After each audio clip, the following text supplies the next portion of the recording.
BJP কর্মীদের অন্যায়ভাবে মিথ্যা মামলায় ফাঁসানো, পুলিশ তৃণমূলের দলদাস হয়ে কাজ করার অভিযোগ সহ একাধিক বিষয়ের বিরুদ্ধে প্রতিবাদ জানিয়ে বিজেপি রাজ্য সভাপতি সুকান্ত মজুমদারের উপস্থিতিতে বিক্ষোভ মিছিলের পাশাপাশি মহকুমা পুলিশ আধিকারিককে ডেপুটেশন বিজেপির। শুক্রবার দক্ষিণ দিনাজপুর জেলার বুনিয়াদপুরে মহকুমা পুলিশ আধিকারিক দীপাঞ্জন ভট্টাচার্যকে একাধিক দাবিতে ডেপুটেশন দেন বিজেপির নেতারা। এদিন প্রথমে বুনিয়াদপুর ফুটবল মাঠে একত্রিত হয়ে বিক্ষোভ মিছিল করে মহকুমা পুলিশ আধিকারিকের অফিসে পৌঁছায় বিজেপি রাজ্য সভাপতি সুকান্ত মজুমদার ও জেলা বিজেপির নেতা ও কর্মী সমর্থকরা।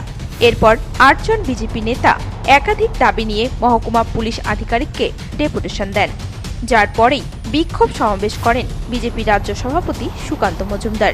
এদিনের বিক্ষোভ ও ডেপুটেশনে বিজেপি রাজ্য সভাপতি সুকান্ত মজুমদার ছাড়াও জেলা বিজেপির প্রথম সারির বিজেপি নেতারা উপস্থিত ছিলেন। এই প্রসঙ্গে রাজ্য বিজেপি সভাপতি সুকান্ত মজুমদার জানিয়েছেন, আমাদের বিক্ষোভ সমাবেশ ছিল, যার কারণে এই এসডিপিওর আন্ডারে যে থানাগুলো কাজ করছে প্রত্যেকটা থানা তৃণমূল কংগ্রেসের দলদাস হিসেবে কাজ করছে, তৃণমূল কংগ্রেসের নেতাদের কথায় ওঠা বসা করছে এবং আমাদের বিজেপির কর্মীদের উপর মিথ্যে মামলা থেকে দেয়া শুরু করে তার ঘরবাড়ি ভাঙা থেকে শুরু করে তাদের বাড়ির মহিলাদের শ্লীলতাহানি পর্যন্ত কাজ পুলিশ করছে, যেটা সংবিধান বিরোধী বেআইনি। তার বিরুদ্ধে ডেপুটেশন, সেই ডেপুটেশন আজকে আমরা সম্পন্ন করি। আগামীকাল 1 তারিখে নতুন বছরের উপহার দিতে চলেছে। আগামী 1 তারিখে এই জেলার বহুদিনের স্বপ্ন পূরণ হতে চলেছে। সাংসদ হিসেবে আমি অত্যন্ত খুশি।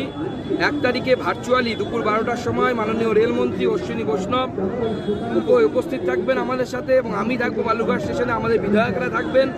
আমাদের সকলের উপস্থিতিতে আমরা বালুরঘাট তথা দক্ষিণ দিনাজপুর জেলার নিজস্ব ট্রেন বালুরঘাট শিয়ালদা এক্সপ্রেস, সেই এক্সপ্রেস ট্রেনের শুভারম্ভ হবে, শুভ সূচনা হবে।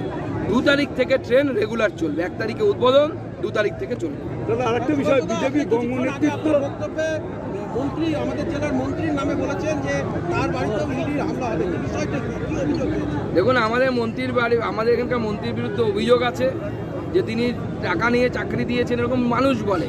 তো স্বাভাবিকভাবে যদি যাদের বিরুদ্ধে এরকম অভিযোগ আছে বা দেখেছি আমরা, তাদের প্রত্যেকের বাড়িতেই তো ইডি সিবিআই গেছে, আমরা দেখেছি, তাহলে ইনিও বাদ যাবেন না। বুনিয়াদপুর থেকে বিশেষ প্রতিবেদন, নিউজ টুডে।